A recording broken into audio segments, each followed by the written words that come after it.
docinho ao pé do ouvido de hoje. Um ouvinte nosso pediu pra gente falar uma vez sobre arco-íris, né? Ele pede pra gente falar arco-íris, eu já falei aqui uma vez, né? E falar sobre a aurora boreal. Bom, tem a aurora boreal, que a ciência diz, né, que é reflexo do sol no gelo do Polo Norte e tal, que dá a aurora boreal. E tem a aurora boreal vista de outro prisma. E com uma lógica interessante. Coisa que você pode pesquisar para certificar se a gente vai estar cometendo exageros aqui, se vamos falar besteira ou não. Dá para você averiguar isso, se você quiser, claro, né? Não dá para ficar, não acredita e não vai atrás também.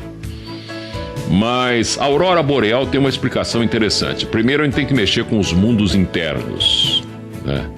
Quem primeiro falou dos mundos internos com mais vagar, com mais fluência, foi o professor Henrique José de Souza. Até então era um assunto vedado, né?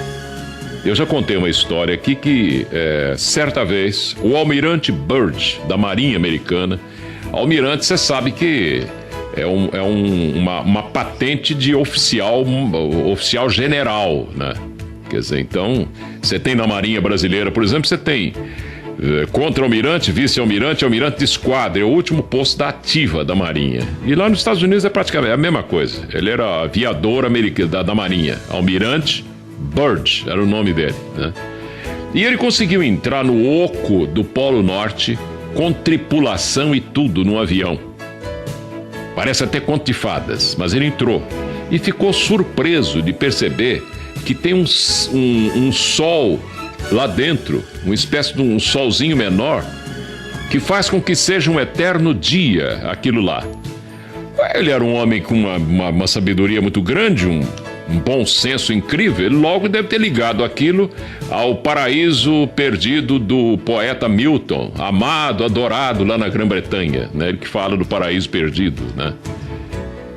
Que seria interno, e que tem a ver também com o Viagem ao Centro da Terra do Júlio Verne, que foi outro também que sabia dessas coisas.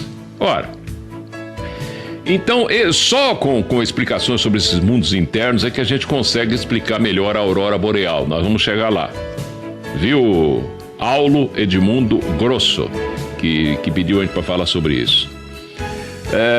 Esse almirante Byrd, depois que ele saiu com o avião desse oco da Terra, é um negócio um pouco difícil de explicar, porque envolve também portais do tempo extradimensionais. E eu estou falando aqui só de matéria física. Físico, que se divide em 7 outros estágios ou dimensões.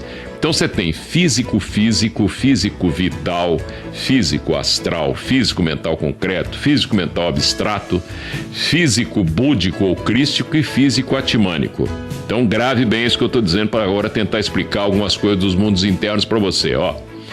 Como eu disse aqui várias vezes, o ser, não o ser terra, mas existe um ser que é chamado de Maha Chohan pelos hindus, ou se você quiser, arcanjo ou arcanjo do catolicismo. Ele tem outros nomes, você pode chamar também de Elohim dos hebreus ou dos judeus, né? São estes seres mesmo. Se quiser chamar de Sefirote também, da Cabala, pode chamar. São 7 sefirotes mais 3 para formar as 10, né? Sendo que 3 delas representam o plano arquetipal. Já expliquei isso aqui várias vezes, mas tem que voltar a esse assunto para explicar isso que você pediu, a aurora boreal, porque tem tudo a ver com tudo isso. Então eu estou falando de dimensões do plano físico, porque o plano vital propriamente, e considerado vital físico, vital, e vai por aí afora, como acho que ontem eu falei a respeito, esse aí é incompreensível ainda para a mente humana. É incompreensível. Então são miríades de planos diferentes de matéria que formam os chamados milhões de mundos paralelos uns aos outros, que formam os 144 mil universos paralelos da tradição da teosofia. Ficando nesse nosso sistema, nesse nosso universo, esse tal arcanjo Rafael, ele tem 7 chakras. Cada chakra representa um globo ou uma possibilidade de vida, ou aquilo que a ciência chama de planeta, né? Por exemplo, o globo correspondente ao chakra raiz ou em cima do sexo desse arcanjo, já que não sei se a gente pode falar de sexo para ele, porque esses seres são mais andrógenos que qualquer outra coisa, ele não tem uma companheira propriamente, né? Então, em cima do chakra do sexo, esse globo já teve vida, representou um dia da criação, não um macro dia em todos os universos paralelos, mas representou um dia da criação.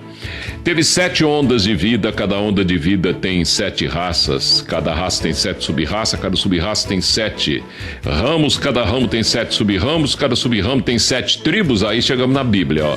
A Bíblia já conhece tribo e família, mas não conhece o resto, ou então não podia contar isso para os fiéis depois devido à infantilidade psicomental nossa. Ora, então cada plano desse, ele pode ser visitado, né? Geralmente quem está no físico não consegue entrar nesses planos, a não ser que lhe seja permitido. Então, por exemplo, o Almirante Byrd deve ter tido uma permissão, abriu-se uma espécie de portal, ele entrou com um avião e tudo lá, né? Saiu e ficou louco de vontade de dar uma entrevista para contar para todo mundo a grande novidade. E deu uma entrevista, como eu já disse aqui várias vezes, se não me engano para a revista Life, mas o FBI catou a revista em última hora. Imagine você, né? Um oficial general falando sobre isso, né? E catou as revistas, mas sobraram algumas por aí. E o Raymond Bernard acabou escrevendo Terra Oca em cima dessas informações e de outras mais. Como, por exemplo, o grande ocultista René Guénon, francês, que escreveu alguma coisa interessante sobre o Rei do Mundo, ou Le Roi du Monde. É um livro, edição em francês, acho que não tem em português. Bom, esses mundos internos se dividem em 4 mundos. O Trigueirinho, por exemplo, enumera 3. Ele enumera Erques, Aurora e Mistlitlã. Mas existe um outro mundo, para dar os 4 mundos, chamado de Badagas. Badagas é um mundo onde o indivíduo desencarna. Aqui ele vai parar nesse mundo, principalmente se a morte foi traumática, ou ele morreu sem consciência da morte, sei lá.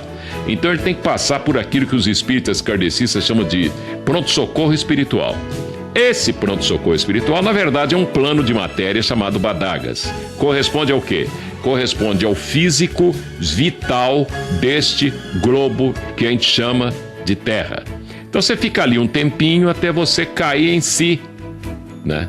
De que você passou para outro lugar e tal, aí você cai no plano astral. Nesse plano astral, cada plano desse que eu estou falando aqui, Badagas, tem 7 subplanos também. Aí você cai em Duat, que é o mundo físico astral. Esse é o astral dos espíritas kardecistas, por exemplo. Quando você cai nesse plano, lá não é o mundo dos mortos dos egípcios como se pensa só, não. É o mundo também dos ressuscitados. Você tem uma segunda morte nesse plano, de acordo com os maiores mestres do esotérico, né? Mas quando você cai nesse mundo, você está no mundo físico astral, né? Que corresponde ao mundo intraterra, mas noutra dimensão, certo? Então vamos passar por isso aqui então corresponde ao astral do globo Terra. Vamos passar para o mental do globo Terra. O mental do globo Terra seria um local, numa quinta dimensão, ou físico mental abstrato, chamada de Agartha e seus 7 cantões. Esse é o paraíso perdido de Milton. Esse é aquele local do Viagem ao Centro da Terra do Júlio Verne. Esse é o local onde está, mas ele está num ponto mais elevado, né? O Le Roi du Monde do René Guénon, o Rei do Mundo, né? E aquele que governa tudo de lá. E que na verdade é o próprio Arcanjo Rafael, porque Rei do Mundo é um título que Melquisedeque também é um título, tem, né? O Senhor de Melque e de Zedeque, do bem e do mal. Pois bem, agora existe ainda um 4º mundo paralelo chamado Shambhala, onde Melquisedeque tem o seu trono. E você, para entrar em Shambhala, que na verdade é o sol desse mundo chamado Agartha, né? Você tem que ir na 7ª cidade agartina, onde existe uma espécie de chave chamado Pushkara, como explicar o professor Henrique de Souza. Você enfia a chave numa espécie de portal do templo, lá será como é que chama? Você abre um caminho que você vai parar dentro desse sol central, né? Esse Sol central é tão claro que ele escurece, ele lá dentro dele é escuro, né? Porque é muito claro, é claro demais. Ele é o verdadeiro espírito do arcanjo Rafael. Como ele se manifesta no plano físico, mental, abstrato, como ele está muito mais elevado que nós, porque é o 7º degrau da escada de Jacó e nós não estamos nem no primeiro, ele então tem um espírito feito de uma porção do plano físico, búdico ou crístico. Não quer dizer que ele tem a ver com o Cristo, não. O Cristo é que tem a ver com ele. O Cristo é enviado desse ser. O pai do Cristo é esse arcanjo Rafael, é esse Melquisedeque que envia Cristo, envia Buda, envia os Messias, todos por aqui, com missão ou messes, né? Para ensinar a gente a pensar. Ora, então o espírito do Logos Terra, como os gregos chamavam, é essa tal de Shambhala, né? Pois bem, esse Sol central é que provoca a aurora boreal, devido ao oco que existe no Polo Norte. Ele, aliás, tem um oco no Polo Norte e um oco no Polo Sul. E um tubo, né, que passa por esse centro da Terra, é chamado Kaijá.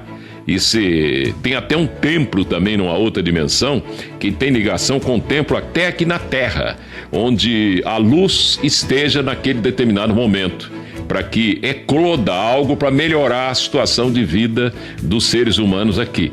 Sistema geográfico, por exemplo, Cristo era responsável por um sistema geográfico de Jerusalém. Infelizmente, ele desencarnou muito cedo, né? Aquela ordem que foi fundada pelo pai espiritual dele, que era Elias, manifestado, disfarçado aqui na Terra, né? Era a famosa Ordem dos Irmãos da Pureza, que foi lá para o Tibete, como já contei a história aqui, e lá virou a Ordem dos Bant Jaus, que traduzindo Bant Jaus dá Irmãos da Pureza do mesmo jeito. Quer dizer, você vê que está tudo misturado, é tudo uma coisa só. O ser humano é que é bobinho ainda, fica separando religião uma da outra e tal. No fim é tudo a mesma coisa. Tudo visa uma coisa só, que é o engrandecimento, o crescimento, a evolução do ser humano e pronto, né? Agora, como posso provar isso que eu falei para você? Ora, mediante uma pesquisa você pode chegar lá. Você vai pesquisar em arquivos lá da União Soviética, você vai descobrir que eles acharam dentro de um cubo de gelo enorme, Ailton, um urso enorme, tipo que não tem aqui na Terra mais. Maior que o urso polar, aquele ursão branco, mas um urso enorme. Botaram carbono 14 por curiosidade naquele urso, né? Que eles estavam imaginando que fosse um urso pré-histórico, sei lá. E sabe o que deu? Aquele urso era apenas um filhote de 6 meses só, que estava preso no gelo. Ora, de onde veio aquele filhote enorme? Filhote de que urso? Ele não cabia no ventre de uma ursa, né, para dar à luz um ursão daquele tamanhão. No ventre dela, não. Só de uma ursa maior. Ursa maior lembra a constelação da ursa maior, né? Então, como é que explica um negócio desse? Quer dizer, de onde veio esse urso? Descobriram cada coisa incrível, né? Por exemplo, pássaros que fazem revoada em cima do Polo Norte, onde você tem milhares de quilômetros de gelo para um lado, milhares de quilômetros de gelo para o outro, milhares de quilômetros para o outro. Você acha que passarinho é burro, não? De onde são esses pássaros? A não ser do centro da Terra, que é muito mais perto para eles, e a temperatura é muito agradável lá. Segundo o próprio Almirante Byrd, em torno de 22 graus, 24 graus, e não passa disso. E é dia o tempo inteiro, né? Quer dizer que você tem que trabalhar muito mais do que aqui, né? Porque também você cansa menos. O silêncio é maior, a vida é bem melhor, as pessoas são muito mais evoluídas e dependendo do local onde você esteja, e tem 7 naves aportadas lá também, e que o Almirante Byrd não teve a autorização para vê-las, né? Senão aquilo atrairia muito mais a atenção dele do que o próprio mundo interno que ele descobriu, né? Está explicado, tá explicado a aurora boreal no sentido esotérico. É um sol central que que solta os raios dele através do oco da Terra no Polo Norte. Se você está achando isso absurdo, leia o livro Terra Oca, leia o livro Le Roi du Monde René Guénon, leia outras coisas mais. Por exemplo, não sei se você vai achar aqui, não acha nesse livro, chamado Mahabharata, um livro escrito por Vyasa. Num ponto lá ele diz: do final da Atlântica. Ele diz que rã no seu prato voador, que era um disco voador, cada tiro que ele dava, 150 mil morria. Ele estava fazendo uma limpeza e acabando com os cabeças de bago que não iam nem para frente nem para trás, estava travancando o progresso, né? Algo parecido com Independence Day, né? Aquele filme onde uma nave maior veio fazer limpeza no planeta e assustando todo mundo aqui, e todo mundo em cima do Empire State lá em Nova York, gritando: leva a gente com vocês. Pra que levar umas pessoas tão atrapalhadas como nós aqui pra lá, gente? Se os indivíduos são muito mais evoluídos, pra que isso? Ah, por que o disco não aparece pra mim? Pra que aparecer pra você? A mesma coisa que aparecer pra um cachorro, meu filho.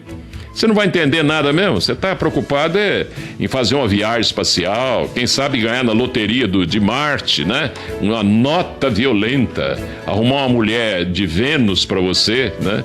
Sei lá o que mais que se passa na cabeça do ser humano, que é muito criança ainda para essas coisas. Porque isso que parece besteira, loucura, mas é só procurar que você acha fundamento. Acha. E você vai achar fundamentos interessantes. Pessoas importantíssimas que mudaram o mundo pra gente, se dedicaram a essas coisas. Não é possível que eram todos loucos, né? Um Platão da vida, um Sócrates. Jesus era um grande mestre. Quetzalcoatl aqui na América, um tal de Car na América Central, né? Um tal de Inca Taita no Peru e vai por aí afora. A luz vem de Oriente para Ocidente e de Norte para Sul. Ela fica peregrinando pelo planeta para não atrasar umas regiões e adiantar outras, né? Para dar as mesmas chances às pessoas de evolução não espiritual, mas mental. Porque o espiritual é o mental abstrato desse momento. Tá entendendo? Uma porção do plano mental abstrato é a alma espiritual nossa, seres humanos, que é o planetário mesmo, como ele está no 7º degrau da escala de Jacó. A alma espiritual dele, o espírito, é uma porção do plano físico búdico ou crístico. E nós não, é do plano físico mental abstrato. Pronto, e temos a outra alma que é animal. Sem essa também nós não podemos viver, porque ela arma o corpo nosso. Ela anima, ânima do latim.